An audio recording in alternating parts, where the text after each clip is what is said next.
उत्पत्ति 5:21 से लेकर 24 तक। जब हनोक 65 वर्ष का हुआ तब उससे मतुशेला का जन्म हुआ। मतुशेला के जन्म के पश्चात हनोक 300 वर्ष तक परमेश्वर के साथ साथ चलता रहा और उसके और भी बेटे बेटियां उत्पन्न हुई। इस प्रकार हनोक की कुल आयु 365 वर्ष की हुई। हनोक परमेश्वर के साथ साथ चलता रहा, फिर वह लोप हो गया क्योंकि परमेश्वर ने उसे उठा लिया। ये बहुत सुंदर है। ये सिर्फ 21 से 24 ये जो 4 वर्ष है एक व्यक्ति के बारे में जिक्र किया गया है ना, इनोक, और हिंदी में हम बोलते हैं हनोक। हनोक। ओके, तो आइए प्रार्थना करते हैं। परमेश्वर धन्यवाद देते हैं आपको क्योंकि आप दयालु हैं। आपकी अनुग्रह हमारे ऊपर रखा है परमेश्वर। पवित्र आत्मा, हम आपकी स्तुति करते हैं आपकी अगुवाई के लिए कि हम आपके चरणों पे आ सके, यीशु मसीह को उद्धारकर्ता के रूप से ग्रहण कर सके। धन्यवाद देते हैं आपकी कार्य के लिए हमारे जीवन में। आशीषित कीजिए परमेश्वर ताकि हम एक विश्वासी का जीवन जी सकेंगे। मदद कीजिए परमेश्वर समझने के लिए आपके वचन से। हमारा ध्यान आपकी वचन की ओर केंद्रित रहे, आपकी ओर केंद्रित रहे। आप बातें करते हैं, अगुवाई करते हैं, सारे आदर महिमा आपको देते हैं। धन्यवाद देते हैं हमारी प्रार्थना विनती सुनने के लिए। यीशु मसीह के नाम से ये प्रार्थना विनती मांगते हैं, आमीन। बैठ सकते हैं। हनोक एक अच्छा कैरेक्टर है बाइबल में। जैसे हम बहुत सारे कैरेक्टर सुनते हैं, अब्राहम, आइजाक, जेकब, दानियल, यूसुफ, पतरस, पौल। तो वैसे एनोक एक व्यक्ति था जो जेनेसिस का 5 में जिक्र किया गया था। यहूदा का वर्स 14 और 15 वहाँ पर पढ़ेंगे तो वहाँ पर लिखा गया है कि वो 7वां जो 7th जनरेशन में रहता था, 7th जनरेशन में वो जीता था। तो एनोक एक व्यक्ति है, साधारण व्यक्ति जैसे आप और मेरे जैसा है। लेकिन ये व्यक्ति के बारे में बाइबल अति सुंदर रीति से जिक्र करता है। वो लिखता है, परमेश्वर का वचन में लिखा जाता है। हनोक 65 वर्ष का हुआ। 65 वर्ष होने के बाद उससे मतुशेला का जन्म हुआ। मतुशेला का जन्म कब हुआ? जब उसको 65 वर्ष हो रहा था। 65 एज में उनका एक संतान हुआ। उसका संतान का नाम मतुशेला है। देखिए ये इंपॉर्टेंट बात है। क्यों 65 वर्ष, क्यों मतुशेला, ये सब जो जिक्र किया गया है उसका मीनिंग है। मतुशेला के जन्म के पश्चात, मतुशेला के जन्म के पश्चात हनोक 300 वर्ष तक परमेश्वर के साथ साथ चलता रहा। इसका मतलब 65 साल जब हुआ, मतुशेला जब जन्म हुआ, उसके जीवन में कुछ हुआ है कि जो घटना हो सकता है, कोई एक घटना हो सकता है जिसके द्वारा वो परमेश्वर के पीछे दौड़ा। और परमेश्वर के सिर्फ पीछे नहीं दौड़ा लेकिन परमेश्वर के साथ साथ चला। What about before that 65 years? तो 65 साल से पहले क्या था? हो सकता है एक साधारण जीवन जी रहा था, एक नेचुरल लाइफ जी रहा था। लेकिन 65 साल के बाद, मतुशेला जन्म होने के बाद, एक संतान होने के बाद वो अभी परमेश्वर के साथ साथ चला। परमेश्वर के साथ साथ चला। ये बहुत इंपॉर्टेंट बात है, परमेश्वर के साथ साथ चलना। मैं आगे बताऊंगा। और उसके और भी बेटे बेटियां उत्पन्न हुई। इस प्रकार हनोक की कुल आयु 365 वर्ष की हुई। कितना साल तक वो जिंदा था? 365 ईयर्स। 65 साल से परमेश्वर के साथ साथ चला। कितना साल तक वो परमेश्वर के साथ चला? 300 साल। 300 साल परमेश्वर के साथ अति सुंदर रीति से चला। इसीलिए परमेश्वर का वचन में लिखा गया है कि इनोक 300 साल तक परमेश्वर के साथ साथ चला। फिर वह 24 में, हनोक परमेश्वर के साथ साथ चलता था, फिर वह लोप हो गया क्योंकि परमेश्वर ने उसे उठा लिया। एनोक 365 साल तक जिंदा था, लेकिन उसका बेटा मथुसेला बाइबल में सबसे लंबा समय तक जिंदा था। हाँ, सबसे लंबा समय तक जिंदा होने वाला व्यक्ति कौन है? उसका बेटा मथुसेला। ओके, तो ये 365 साल तक जिंदा था और 300 साल उसका जो चाल था परमेश्वर के साथ सुंदर था। 65 साल जो था वो उसके बारे में बाइबल नहीं कहता है, लेकिन वो 300 साल तक परमेश्वर के साथ साथ चला। ये इंपॉर्टेंट बात है। एक आदमी कैसे परमेश्वर के साथ इतना लंबा समय तक अति सुंदर रीति से चल सकता है? कैसे परमेश्वर के साथ एक व्यक्ति अति सुंदर रीति से चल सकता है? यह परमेश्वर के पीछे नहीं चला या परमेश्वर के आगे नहीं चला। परमेश्वर के पीछे नहीं चला मतलब यह होता है कि हम धक्का देते हैं, चलो चलो चलो चलो परमेश्वर के पास आओ, चलो, है ना। और परमेश्वर के आगे चलने का मतलब नहीं नहीं नहीं, रुक रुक रुक, तू बहुत आगे भाग रहा है, तू बहुत आगे भाग रहा है, रुक रुक रुक। परमेश्वर के साथ साथ चला। ये बहुत सुंदर है, साथ साथ चलना, है ना।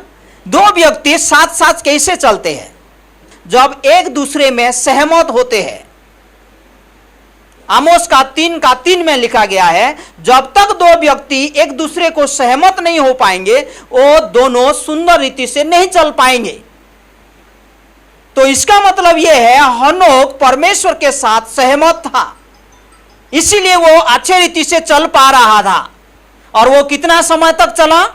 उसका जीवन का अंत समय तक। बहुत सुंदर है, 300 साल तक वो परमेश्वर के साथ चला, है ना।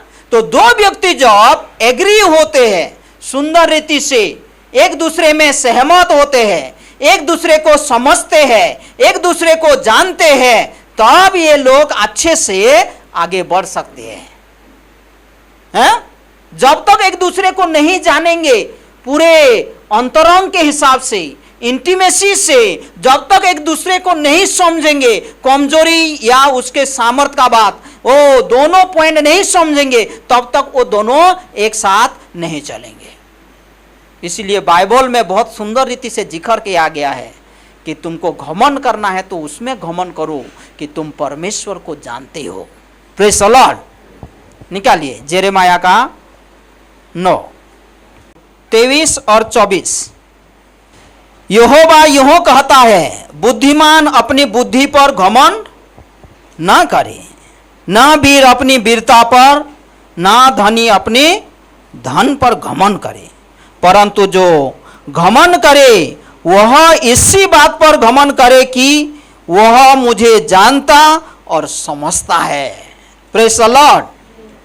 उसमें वो घमंड करे कि वो परमेश्वर को जानता है। यहोवा परमेश्वर को वो जानता है, और सिर्फ जानता नहीं, यहां पर जिक्र किया गया है अति स्पष्ट रीति से, वो जानता है और वो समझता है। Praise the Lord.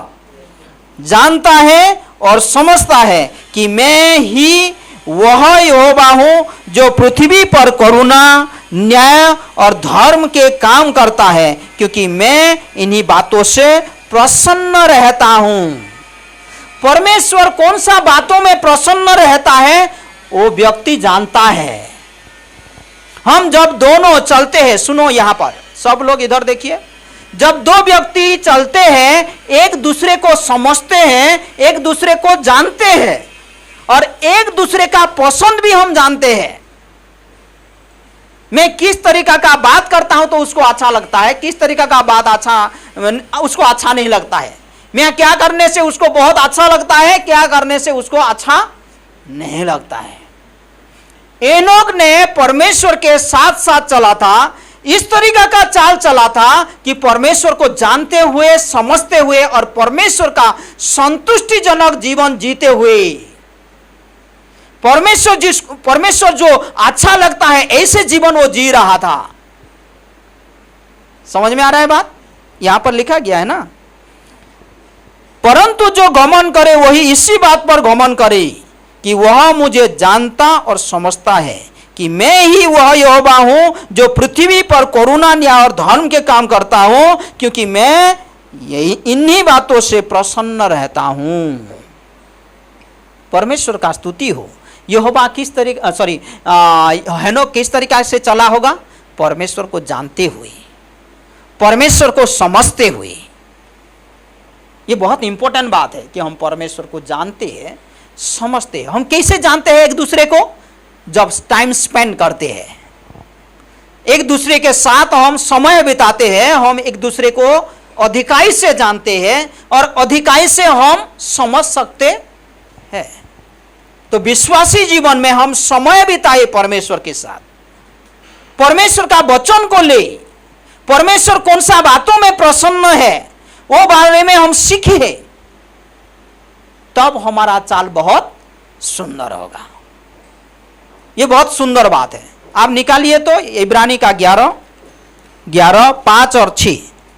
विश्वास ही से हनोक उठा लिया गया कि मृत्यु को ना देखे, और उसका पता नहीं मिला क्योंकि परमेश्वर ने उसे उठा लिया था।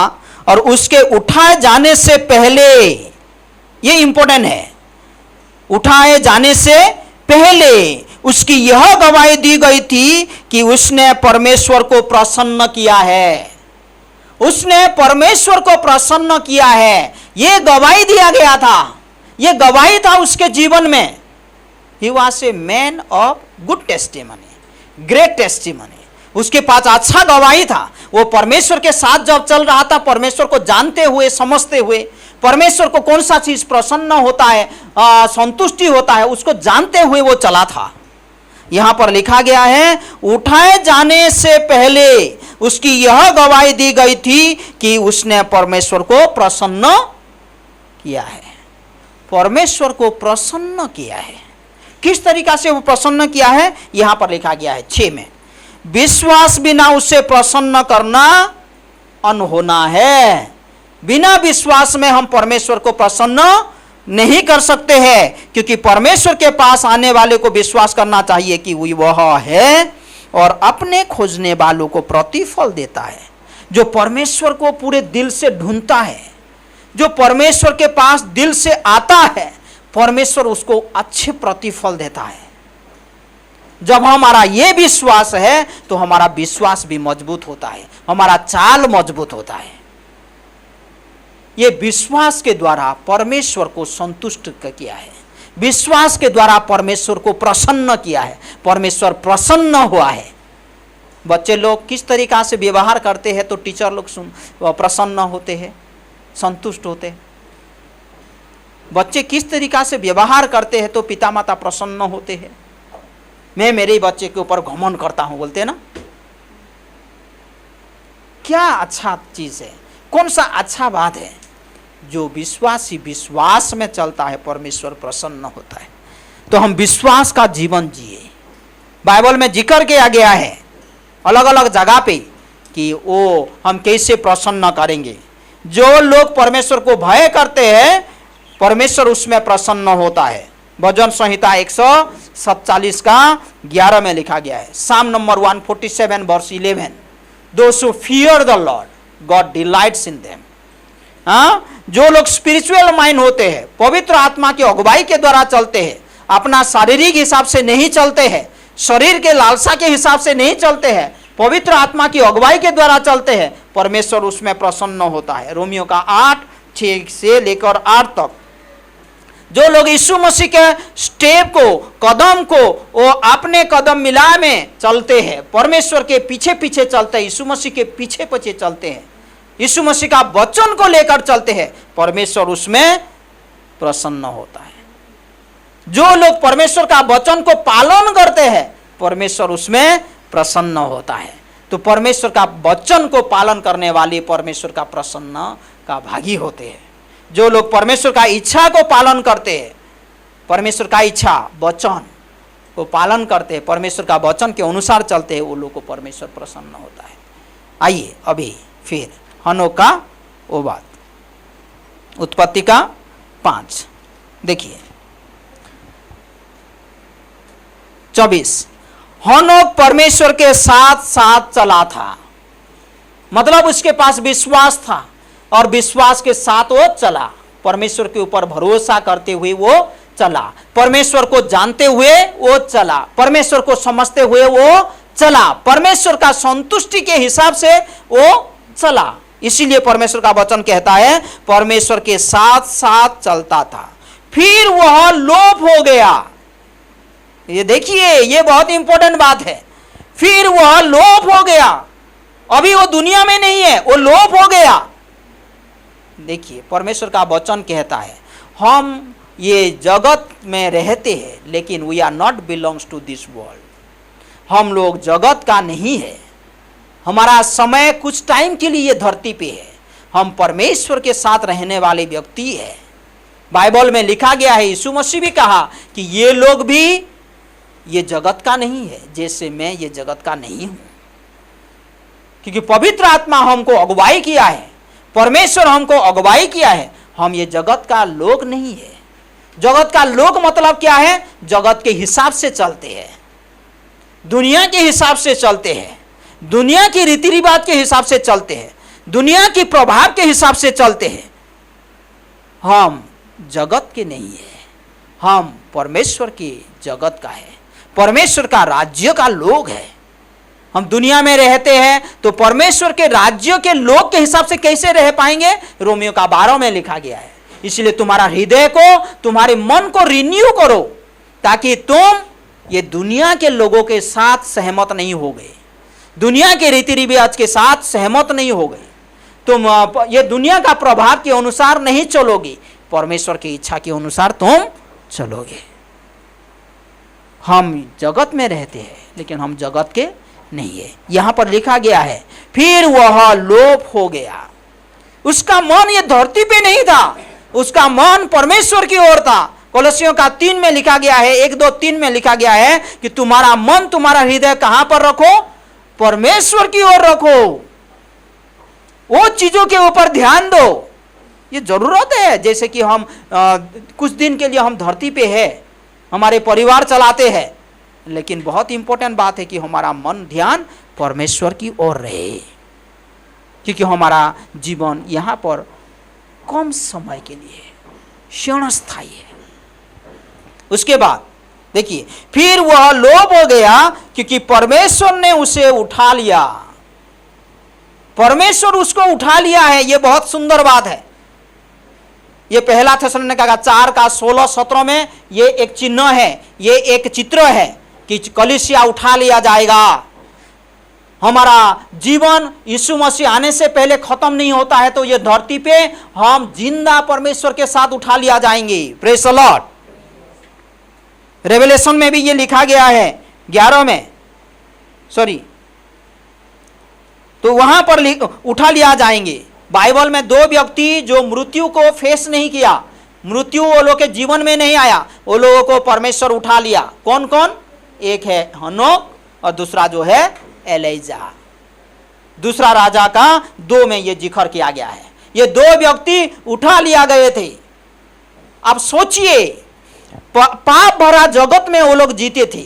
उस टाइम पाप भरा हुआ था, उस टाइम लोग बहुत क्रिकेट थे। परमेश्वर का वचन कहता है इवन टुडे, आज भी हम जो लोगों के साथ रहते हैं, परमेश्वर का वचन कहता है हठीले लोगों के साथ हम बात कर रहते हैं, टेढ़े लोगों के साथ हम वास करते हैं, लेकिन एक मसीह जीवन हम जी सकते हैं। फिलिपियों का 2:14-15 आप पढ़ सकते हैं।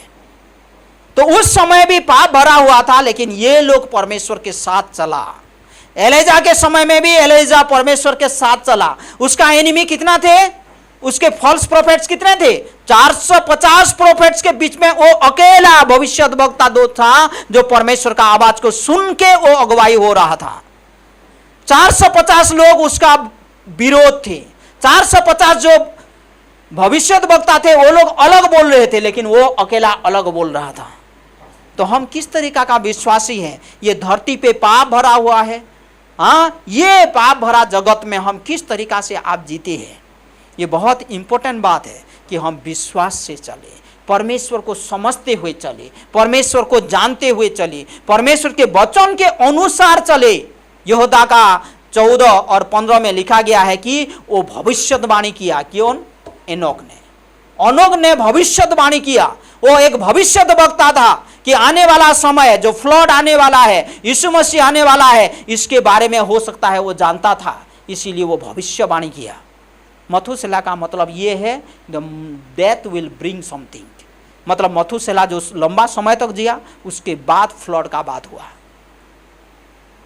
तो ये चर्च का एक चित्र है, कलीसिया का एक चित्र है। हम लोग उठा लिया जाएंगे, परमेश्वर उसको उठा लिया। Praise the Lord.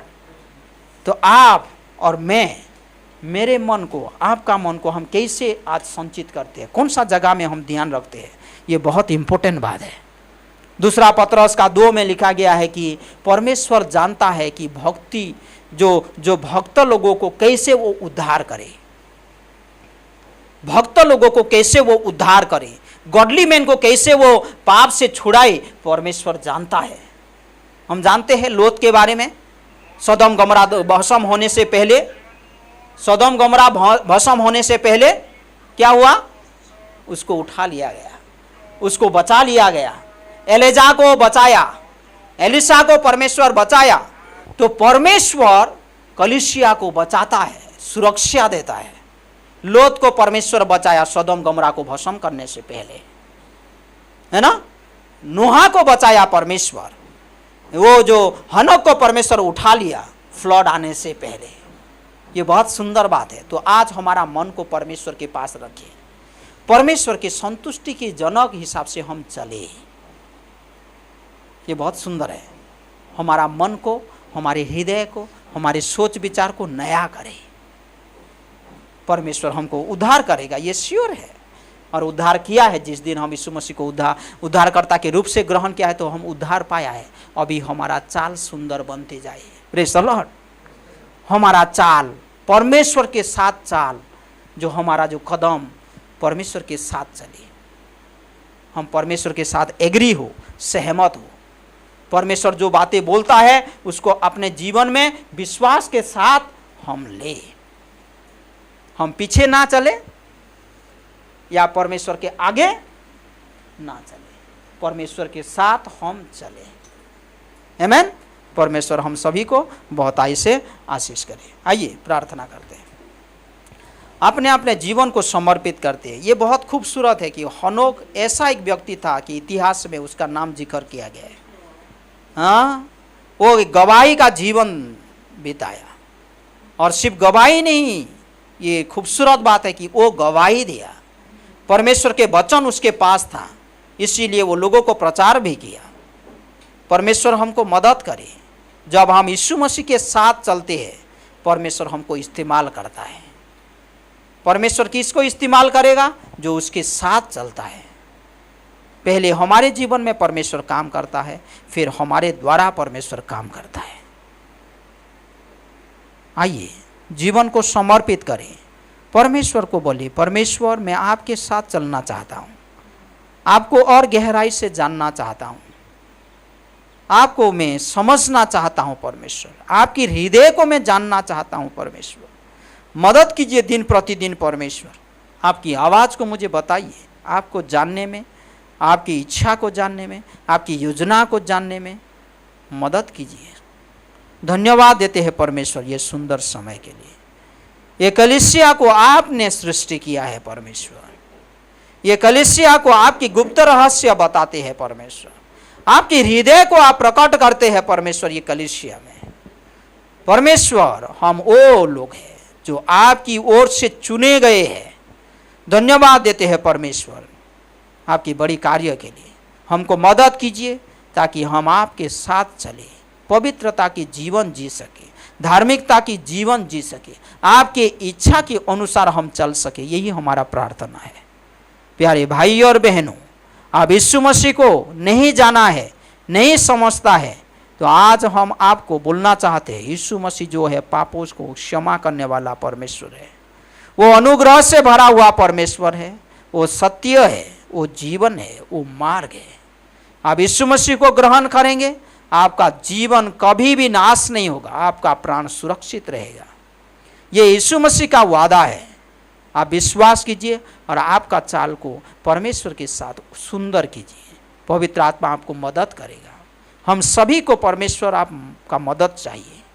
आशीषित कीजिए परमेश्वर, ताकि हमारा चाल बहुत सुंदर होते जाए, हम एक गवाही का जीवन बिताए और हम वचन भी प्रचार कर पाए। मदद कीजिए परमेश्वर ये कलीसिया को। आगे का समय को आपके हाथों पे सौंपते अगुवाई कीजिए। यीशु मसीह के नाम से ये प्रार्थना विनती मांगते हैं, आमीन।